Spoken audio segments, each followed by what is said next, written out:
სახელითა მამისა და დადისათა დაწმინდისა სულისათა ჩვენთან არის ღმერთი. ყველას გილოცავთ. დღეს აღსრულებულ წირვას მაზიარებლებს განსაკუთრებით გილოცავთ. დღეს წავიკითხეთ სახარება. ეკლესიაში, როდესაც სახარება იკითხება, ეს არ არის უბრალოდ ტექსტის წაკითხვა. ჩაგვაფიქრებს ხოლმე თუ როგორ უნდა ვიცხოვროთ, რა უნდა გამოვასწოროთ ჩვენში. იმიტომ ნებისმიერი ადამიანი რაც არ უნდა ცდილობდეს, რომ ცნებები დაიცვას, წესიერად იცხოვროს, თუ ღრმად ჩაუფიქრდება თავის ნამოქმედარებს, ნახავს, რომ სამწუხაროდ ნებისმიერ ადამიანზე მაქვს საუბარი, რომ მრავალს სოდავს. ეს სოდვა იქნება უფლის წინაშე, სამშობლოს წინაშე, მოყვასის წინაშე თუ საკუთარი თავის წინაშე. ამიტომ ყოველი წაკითხული სახარება ჩვენ გვასწავლის თუ რას უნდა მოვერიდოთ, რა უნდა გავაძლიეროთ ჩვენში, როგორ უნდა ვიცხოვროთ. თუ გავიხსენებთ, როდესაც მაცხოვარი გერგესეველთა მხარეშია, ორი ისეთი ეშმაკეულია იქ, რომ სადაც ისინი არიან, ახლო-მახლო გზაზე გავლის ადამიანებს ეშინიათ. და როდესაც მაცხოვარი გამოჩნდება, მიმართავენ მაცხოვარს ისინი და თითქოს საყვედურობენ, რომ დროზე ადრე უწევთ მათ ტანჯვა, რადგან როდესაც უწმინდური სული, ბოროტი სული ხედავს სიწმინდეს და მათი ცოდნენ მაცხოვარი ვინ იყო, რომ ეს იყო სრული ღმერთი და სრული კაცი, ცუდად ხდებიან. მათ არ შეუძლიათ სიწმინდესთან მიახლება. ისინი თავის ნებით განეშორენ უკვე სიწმინდეს და უკვე აღარ ძალუძს და შესახლებულები არიან ადამიანებში და ტანჯავენ იმ ადამიანებს და იმათი საქციელიც ისეთია, რომ როგორც თქვით, ადამიანები ახლო-მახლო ვერ ბედავდნენ გავლას და სთხოვენ, შენო შეგიძლიაო გვიბრძანოო და ღორის კოლს დაანახებენ, ღორების კოლს და თუ გვიბრძანებო, იქ შევალთო. ანუ ისინი აღიარებენ, რომ მაცხოვრის გარეშე არაფრის გაკეთება არ შეუძლიათ. და მართლაც უფლის ნების გარეშე ვერავინ ვერაფერს ვერ გააკეთებს. მაგრამ ზოგჯერ უფალი დაუშვებს ხოლმე იმას, რაზეც თვითონ არ ფიქრობდა, რას თავისთვის სათნო არ იყო, მაგრამ ამ ნებაში დაუშვებს ხოლმე მაგასაც და ეხლაც ეუბნება, რომ უბრძანებს, რომ შევიდნენ ღორების კოლჩი. და რატომ ღორების კოლჩი? ის ორი ადამიანი ხო თავისთავად გადარჩება, რომ გამოვლენ იმისგან უკვე მათ შვება აქვთ და უკვე უფალი სხვანაირად შეეწევა მათ. ბევრი დაფიქრდება, რატომ ღორების კოლჩი. და როცა შევლენ ისინი ღორების კოლჩი, ზღვის კიდესთან ახლოს არიან და გადაყრიან ღორებს წყალში, დაახშობენ და კლავენ. აქ არის მაცხოვარი გვაჩვენებს თავის სიბრძნეს. ეს ხდება ისრაელში, ებრაელების ქვეყანაში და ის დაპყრობილია რომაელებისაგან. ებრაელები, როგორც იცით, ღორის ხორცს არ ჭამდნენ, არ ზდიდნენ ღორებს, მაგრამ ფული რომ ეშოვათ, ამიტომ დამპყრობლებისთვის, იმ ადამიანებისთვის, რომლებიც მათი ქვეყნის მოწინააღმდეგები იყვნენ, რომელმაც ცეცხლით და מחვილით დაიპყრეს მათი ქვეყანა, ხოლო შემდეგ უკვე ცეცხლი და מחვილი ისე ძალიან აღარ ჭირდებოდა, შიდა მეზვერეებით, მეფეებით და სხვადასხვა ვიღაცებით მართავდნენ ხოლმე იმერს. ბევრ ამასაც აშენებდნენ, ბევრ ამას აკეთებდნენ და რაღაც ცივილიზებული დამპყრობლების ფორმა ჰქონდათ, მაგრამ მაინც ხომ დამპყრობლები იყვნენ. ვერანაირი პოეზია, ვერანაირი პროზა და ვერანაირი კულტურა, როცა გიპყრობენ, ვერ შეცვლის შენს წარმოდგენას, რა თქმა უნდა, დამპყრობელზე. ძალად შეტანილი ცივილიზაცია, ძალადობის ნებისმიერი ფორმა მიუღებელია, იმიტომ რომ ქრისტე არ არის მოძალადე და ძალადობას არ გვასწავლის.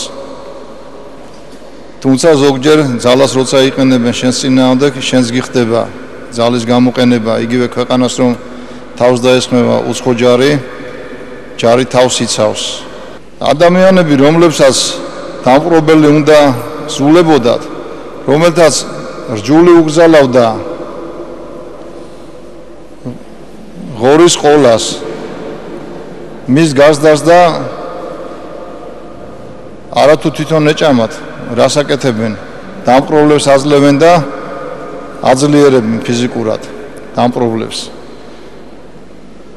და დიდი ფული შედიოდათ ამისგან და კმაყოფილები იყვნენ.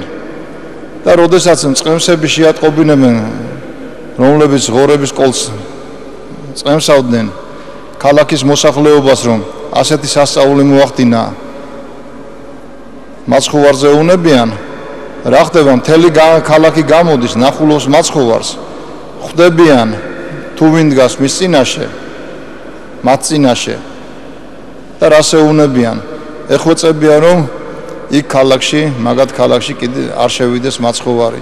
იმის მაგირად რომ გახარებოდათ, ღმერთი წვეოდათ ქალაქში. პირიქით უარს ეუნებიან, თხოვენ რომ არ შევიდეს, იმიტომ რომ ეტყობა კიდე ბევრი ისეთი რამე ქონდათ. იქ რისიც ეშინოდათ რომ ისაც არ დაეკარგათ. ისტორია მეორდება, როგორც ვიცით, ამიტომ ნებისმიერი ქვეყნის წინაშე იგივე საკითხი დგება. დღეს არ არის აუცილებელი იარაღით დაიპყრო რომელიმე ქვეყანა. შეიძლება შეიტანო, ფსევდოწესები შეიტანო და იმით დაიპყრო. ძველად რაც იყო ღორის გაზდა და ღორების გაზდა და გაყიდვა, დღეს ეს შეიძლება იყოს ზოგიერთი ადამიანებისთვის, ამას ხაზს უსვავ, ზოგიერთი ადამიანებისათვის ის გრანტები, რომელსაც უხვად იღებენ უცხოეთიდან. ამიტომ უნდა დავფიქრდეთ. შემდეგ ეს ადამიანები ხომ ყოველივე სიწმინდეზე უარს ამბობენ. მათთვის ხომ აღარაფერი არ არის, არც ჯული არაფერი, არც ეკლესია არაფერი. რაღაც ფსევდოკანონებზე ლაპარაკობენ და ფსევდოკანონებით მოძღრავენ. ამიტომ მე ვთხოვდი ამ ადამიანებს, რომაელებს რომ ღორებს უსდიდნენ ებრაელები და ძალიან ცუდ საქმეს აკეთებდნენ, იმიტომ რომ თავიანთ სამშობლოს ტრებს, თავიანთ სამშობლოს მოწინააღმდეგეებს ამკვიდრდებდნენ თავიანთ ქვეყანაში. საჭმელს თუ არავინ არ მისცემს წერს, ხო? ის იძულებული გახდება გეომურს და მერე შენ შეებრძოლები. შეეშვან ყოველგვარი ხრიკებით უცხოეთიდან ფულის მიღებას. თორემ ნებისმიერი ქვეყანა უხვად გადაიხდის ფულს. მე ახლა არ გულისხმობ მარტო დასავლეთს და იმას, არც ერთი ქვეყანა არ დაიშურებს ფულს იმისთვის, რომ ჩვენი მოწინააღმდეგეები, ქართველების მოწინააღმდეგეები ჩვენ შიგნივე რომ გამოკვებონ და გამოზარდონ. ალბათ ჯობია დავფიქრდეთ. დღეს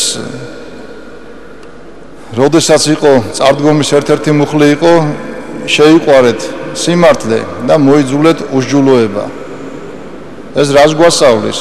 ეს გვასწავლის სასულიერო პირებს, იერარქებს, მრევლს, რომ სიმართლე შევიყვაროთ. და სად არის სიმართლე? სიმართლე არის მხოლოდ და მხოლოდ ღმერთთან. სხვაგან სადაც არ უნდა ეძიო სიმართლე. ის იქნება ან კაცობრივი სიმართლე, ან რაღაც მოგონილი სიმართლე, ან სასამართლოში გადაწყვეტილი სიმართლე, ან ის, რომელიც შეიძლება მოგწონდეს, შეიძლება არ მოგწონდეს, იმიტომ რომ მაინც ადამიანის გონებაა ჩარეული და ეს არ არის აბსოლუტური ჭეშმარიტება. და მოიძულე უშჯულოებაო, ყველას გვეუბნება, იმიტომ რომ არ არის კაცი, რომელიც სხონდეს და არა სოდოს. არ მინდა ეხლა ისე გაიგოთ, ეხლა საუბრობდე და ჩვენ თავს წმინდანებად მივიშნევდეთ და ვისი მისამართლეებს ვლაპარაკობთ რაღაც ცოტა ისე. ვისი ცოდვა უფრო მძიმეა, ეგ კიდე საკითხავია, ვისაც მეტი მიეცა, მეტი მოეთხოვება, მაგრამ არის რაღაცა, ჩვენ ერთი რამ გვაკავშირებს, ჩვენი სამშობლო გვაკავშირებს და ნუ გავცვლით ჩვენი ქვეყნის თავისუფლებას რაღაც გრანტებზე, რაღაც ფულებზე, რაღაც უაზრო სიახლეებზე, რომელიც უცხოა, რომელიც უსჯულოებაა ჩვენთვის. ჩვენი ვალია ის ერთხელ კი არ დავიცვათ, ნებისმიერ დროს, როდესაც დასაცავი იქნება, ხალხის დავიცვათ, ერის დავიცვათ, თუ სხვა ვერ იცავს. და სირცხვილია, როდესაც ჩვენ გვიწევს ხოლმე დაცვა და ერში არ აღმოჩნდებიან ისეთი ადამიანები, ისეთი ავტორიტეტები გამოვიდნენ და მათ აიმაღლონ ხოლმე ხმა და მათ დაიცვან ის დასაცავია, რაც წინაპრებმა დღევანდლამდე მოგვიყვანეს.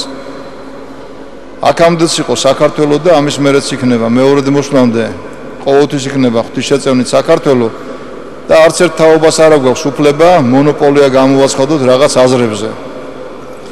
გლობალიზაციას რა თქმა უნდა წინ ვერავინ ვერ აღუდგება, მისაღები რაც არის უნდა მივიღოთ, მაგრამ რაც მისაღები არ არის იმას თავისთავად ვერ მიიღებ ადამიანი. თორემ ხომ ხედავთ რა ხდება, ღმერთსაც აღარ უშვებენ თავიანთ ქალაქში მერე მაშინდელი, ასე ვთქვათ, გრანტი ჭამიები. ასევე იქნება აქაც ყოველთვის იპოვიან ვინ არის დამნაშავე და ან ეკლესიაში იპოვიან დამნაშავეს, ან ეკლესიის გარეთ, ან სადმე. ჩვენ ხო ყველა ვალდებული ვართ, რომ ჩვენი ქვეყანა დავიცვათ. მთავრობას, მხედრობას, თითოეული მოქალაქეს. ჩვენ ხო მოქალაქეები ვართ ჩვენი ქვეყნის მიუხედავად იმისა, რელიგიური ნიშნით განსხვავდებით თუ ეროვნული ნიშნით განსხვავდებით. ჩვენ ხო ყველა ჩვენი ქვეყნის მოქალაქე ვართ. ჩვენ ხო ჩვენი ქვეყნის სიძლიერისთვის უნდა ვიბრძოლოთ თითოეულმა და ნუ დავემსგავსებით, ვეცადოთ იმ ღორების კოლტის მეპატრონეებს. და თუ გადახედავთ, ყველა დროში ერთნაირად ხდება. ყოველთვის მერე განაგდებენ ღმერთს.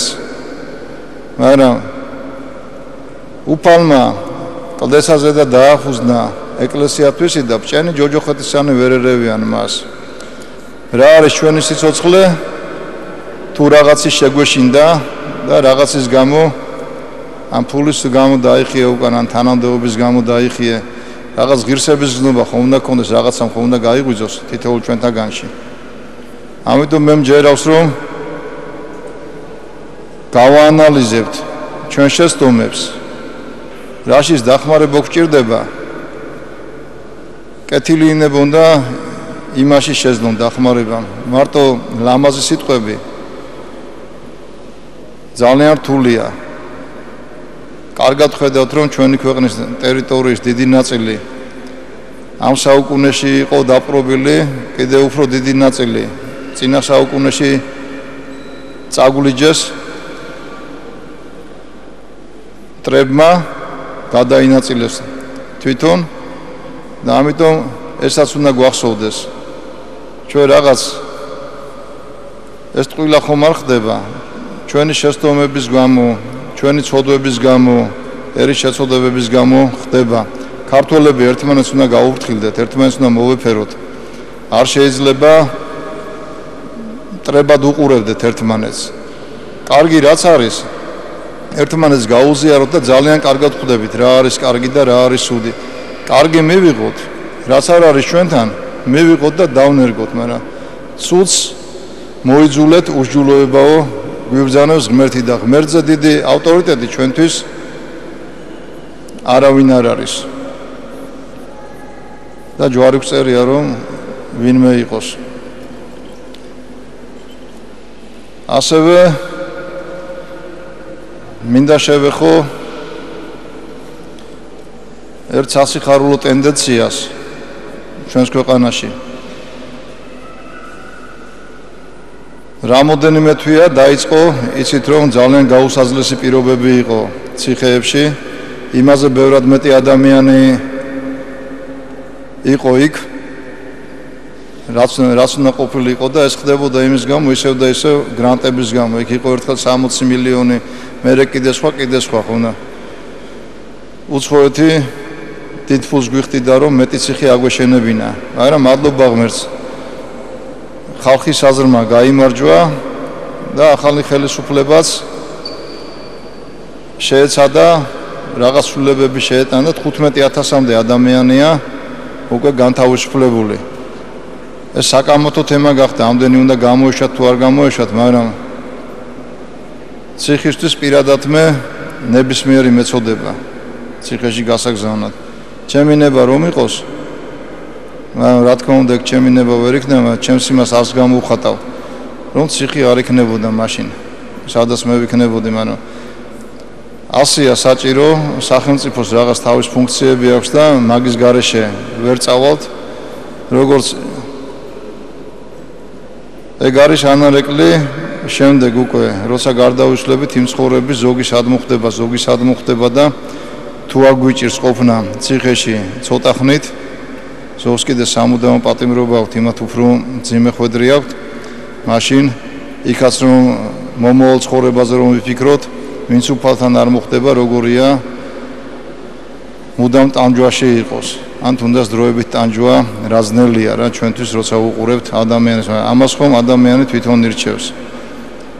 ეს ხელისუფლებისგან ძალიან კარგი ტენდენცია არის, ასევე შეწყალებები იყო, პრეზიდენტის შეწყალებები, ასევე ამნისტიები იყო. ეს უკვე პარლამენტმა, მთავრობამ მიიღო და არის ასევე ვადამდელი კომისია რომ არის, ვადამდე რომ უშვებს პატიმრებს. 2600 მანდედან არის გაშვებული 10000-მდე სხვადასხვა ამნისტიით თუ შეკრებითობის კანონის დანარჩენი შეწყალებით და ბევრმა ოჯახმა მართლა გაიხარა და უსურვებ იმ ადამიანებს რომ წესიერად ეცხოვროთ, მაგრამ რჩება ერთი პრობლემა. როცა ხედავენ რომ ამდენი ადამიანი გადის გარეთ, შიგნით რომ რჩება ადამიანის დაახლოებით 9000-მდე კაცია დარჩენილი ახლა ციხეში, ზოგსაც უჩნდება სურვილი და არ არის გასაკვირი სწრაფად განთავისუფლების იქიდან. ზოგი მართლაც დაჩაგრულია, ვიცოდით რა ხდებოდა, როგორ ხდებოდა, როგორი სამართალი იყო. მაგრამ ალბათ როდესაც დადგება დრო და აქაც შედარებით ისე იქნება სასამართლო, რომ ადამიანების ბედზე წუხდეს და ითვალისწინებდეს და არ იყოს ვიღაცებისგან მართული, ვიღაცების ბრძანებას არ ასრულებდნენ. ალბათ მაგ დროს დადგება რა, რაღაც ყველაფერს დრო ჭირდება. უცბად არაფერი არ შეიცვლება, იმიტომ რომ ყველაფერი ორსახოვანი ანუსკავს რაღაც თუ დავაკვირდებით. მაგრამ მაინც გქონდეს იმედი, რომ იცოდნენ, რომ ხელისუფლებას ფიქრობს, ეკლესიას ფიქრობს და ეხლა უბრალოდ რაზე ვლაპარაკობ ამას, ამ ბოლო დროს იმატა თვით დაზიანებებმა. ეს ძალიან ცუდია თვით დაზიანება, ადამიანი უფლის ფნილება და არ შეიძლება მას ვინმე მასა ეხებოდეს, მით უმეტეს საკუთარ თავს ზიანს აყენებდა. არის ასევე შიმშილობენ რომ ყველაფერი სწრაფად მოხდეს, მერწმუნეთ რომ ხელისუფლებას ფიქრობს მაგას და ეხლა უწმინდესიც შეწუხებულია მაგიმით. ეს არ არის იოლად გადასაწყვეტი პრობლემა და მოდით მივცეთ დღევანდელ იმ ადამიანებს, ვინც თქვენ ანგარიშს გიწევენ და გიშვებენ, რომ თქვენი გულშემატკივრები იყონ და ისი არ გავაკეთოთ, რომ თქვენი თავივე დააზიანოთ. მერე თქვა რომ არა, სხვანაირად უნდა მოვიყროთ ამათ, აღარ შეიძლება ამდენი გაშვება. იმიტომ რომ მართლაც კიდე ბევრს გამოუშვებენ. სამწუხაროდ ბევრი ისევ ციხეებს უბრუნდება და ეს არის ცუდი. ჩვენ უნდა ვისწავლოთ ქურდობის და ცუდა ცხოვრების გარეშე ცხოვრება. სხვისი გამწარებით ვერასდროს ბედნიერი ვერ გახდები ადამიანი და რომ მოპარავ, ვისაც არ უნდა მოპარო, მდიდარია, ღარიბია, ცუდად აქვს, ნაშოვნი ცუდი წესით აქვს თუ რა, მაინც არ აიპარო, ღმერთი გვასწავლის და არ გეუბნება რომ იმას შეიძლება მოპარო, ამას შეიძლება მოპარო. არ უნდა მოკლა, არ უნდა გაძარცო, არ უნდა დააყაჩაღო. ჩემი თხოვნა იქნება, ეხლა უწმინდესის ჩამოგზანდება და ცოტა იქნებ გადახედოთ თქვენს მოთხოვნებს, იმიტომ რომ ჩვენ შევესწრებით თან გარედანაც ყველა სტილობს. ეხლა ვერ იტყვით რომ რომელიმე თუნდაც ყოფილი ხელისუფლებიდან მოდიოდეს რომ არ გამოუშვათ. ყველას უნდა რომ რაღაც ისეთი რამე მიიღონ რომ თქვენ მეტი შვება გქონდეთ და მეტ ოჯახს დაუბრუნდეს თავისი წევრი სახლებში. ამიტომ თხოვნა იქნება რომ ისე მოიქცეთ რომ რაც გეკუთვნით იმას მაინც მიიღებთ, იმიტომ რომ საზოგადოებაც ჩართული ამაში აქტიურად, უბრალოდ დროის ფაქტორია და დავაცადოთ რომ ყველა ეს საქმე თქვენი საქმეები ნახონ და რაც გადასასინჯია, გადაისინჯოს. იმიტომ იძულებით თუ არ გეკუთვნის ადამიანს, იძულებით ვერ აიძულებ, რაც არ უნდა თავი დაეზიანო, რაც არ უნდა ეშიმშილო. ღმერთმა ყველა დაგლოცოთ, ღმერთმა ყველა გაგახაროთ. ვინც ციხეებშია და ტყვეობაშია, ღმერთი შეეწიოთ და დროზე განთავისუფლებულიყვნენ იქიდან. ღმერთი შეეწიოს ჩვენს ქვეყანას. ადამიანი ხომ მოაზროვნე არსება, მაგით არის გავს უფალს და სწორი აზროვნება გვესწავლოს. იმის გამო რომ განსხვავებული აზრი გვაქვს, ერთმანეთი არ უნდა ვეჭხუბოთ, არ უნდა ვეკამათოთ. მოვისმინოთ ხოლმე და შეიძლება მე დაფიქრდე, სახლში დაფიქრდე, სხვაგან დაფიქრდე, იქნებ მართალია ის ადამიანი, რასაც ლაპარაკობს. და ვისწავლოთ ეს კულტურა, უნდა ვისწავლოთ ქართველებმა, რომელიც ყოველთვის იყო ჩვენში, მაგრამ ამდენმა დამონებულმა ყოფამ მაინც უდათ იმოქმედა. მივიღეთ თავისუფლება და არ შეიძლება ეხლა ეს თავისუფლება ხელიდან გაუშვათ. არა მარტო თავისუფლება უნდა შევინარჩუნოთ, არამედ დამოუკიდებლობაც უნდა შევინარჩუნოთ ყველამ. ღმერთმა დაგლოცოთ და ღმერთმა გაგახაროთ, ღმერთმა სული წმინდის მადლით აგავსოთ. იხარეთ ორსავს ყოფილ შინა.